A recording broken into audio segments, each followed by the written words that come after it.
Okay, yes, we go to the phones, starting here this time with Lorain, Ohio, and Brian. And Brian was on the phone on hold yesterday. We got his permission to call him back today. Thank you for letting us do that, Brian. How are you? You're welcome. I'm doing good, Rush. How are you today? Very well, thank you. Have at it. Have at it. You know, I called in 6.5 years ago and got to speak with you, and you let me have it. And it didn't take me long to realize after you let me have it that how right you were and how wrong I was. You know, I worked on Obama's first campaign as a volunteer in Lorain, Ohio, and, you know, I was a staunch supporter. And I believed the, I guess, nonsense that he was spewing. And since then, it didn't take me long to realize what a mistake that I made and what a mistake that this country's made in keeping him president for 2 terms. What did I do? You say that I let you have it. What did I do? What were you saying that made me let you have it? Well, the discussion that we were having was in regards to Air Force One and corporate CEOs being able to use their aircraft, and I was defending, the president, and as a supporter, I was defending him, and it didn't take me long after that conversation, thinking about it and seeing what was taking place to realize how wrong I was. This had to do with class envy? I mean, was this when he was telling CEOs they couldn't get on their jets and go to Vegas anymore, but he's flying around to fundraisers and all over on Air Force One? Right, that's exactly what it was. Yeah. Oh, I remember. That was early on in the regime. That was very early on, and since then, so many things, that Obama has said was going to happen, regarding transparency of the government, race relations, the national debt. Obamacare is not what he said it was going to be. There's dozens of things. Our international standing is worse than it's ever been. He was criticizing President Bush for using surveillance on Americans. And Brian, I want to stop you because I've got 15 seconds for the break. I want you to hold through the break, and I want you to consider this question. I want you to answer this question for me. I'm dead serious. Why didn't you believe me when you first heard me? This is very important to me. Why didn't you believe me when you were an Obama volunteer about what I told you was going to happen? Back in a second. Yeah, we're back with Brian, Lorain, Ohio here. Brian, you know what I did? I went back and researched. You found out you called on February 16th, 2009. You're barely 3 weeks into the administration, and your call, I remember, it was all about class envy. We even put your call, we posted it at rushlimbaugh.com. Yes, you did. And called you the poster child for class envy. And yes, you did. Yeah, well, you were useful to us. Guilty as charged. Back then.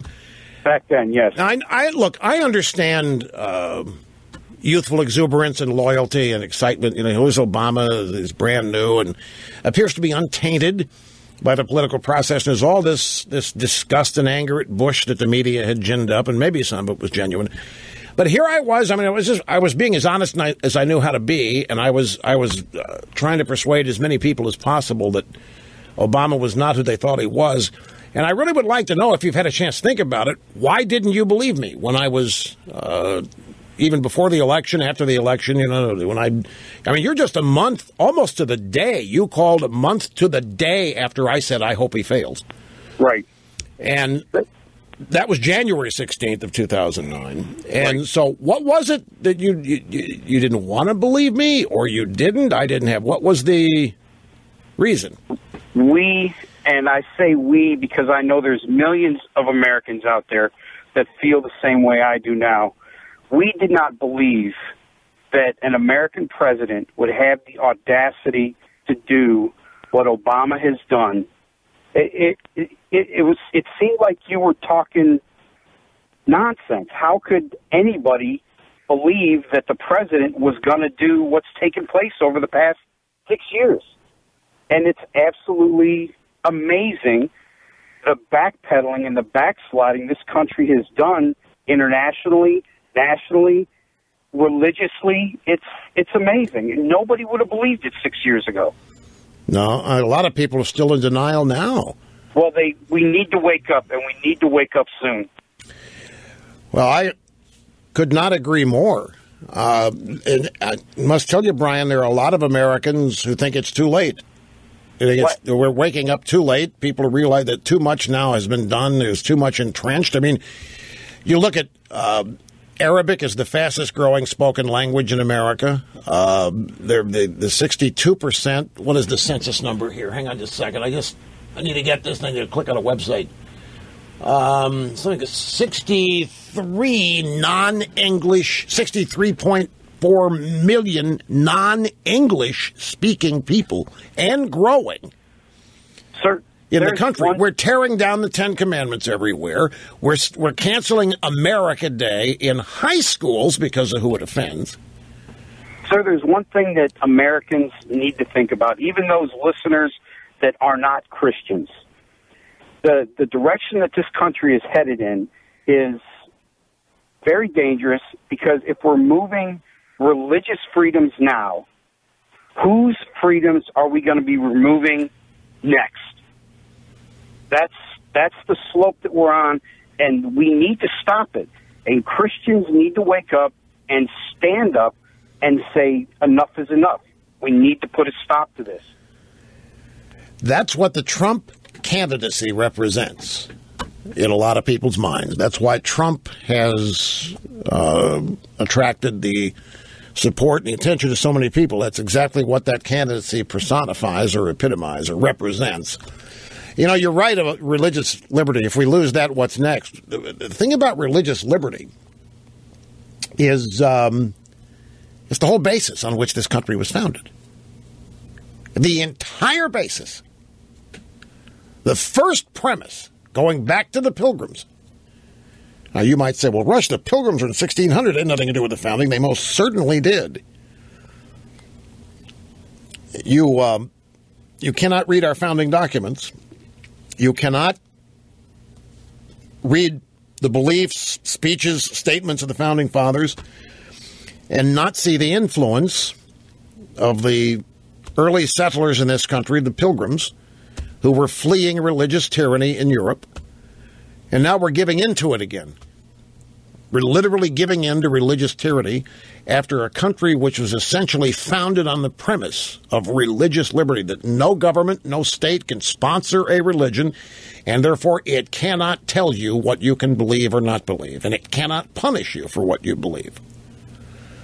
And that's going by the wayside. People are, in fact, getting punished for what they believe, and the state is either helping or standing aside and letting it happen.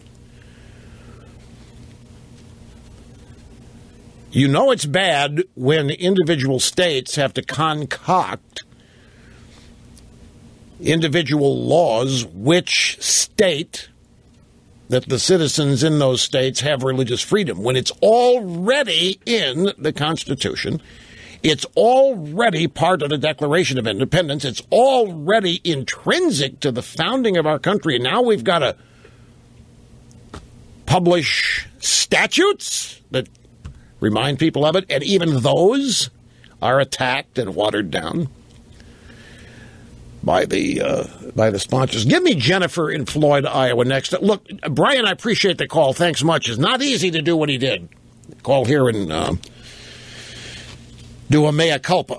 So I appreciate it, and I'm glad you do. We'll put your call back up on the website tonight so that people can remember what happened was, or reacquaint themselves with your original call back in 2009 on February 16th, just so people can hear your call today and hear your call back then and 7 years ago and hear the transformation you have undergone.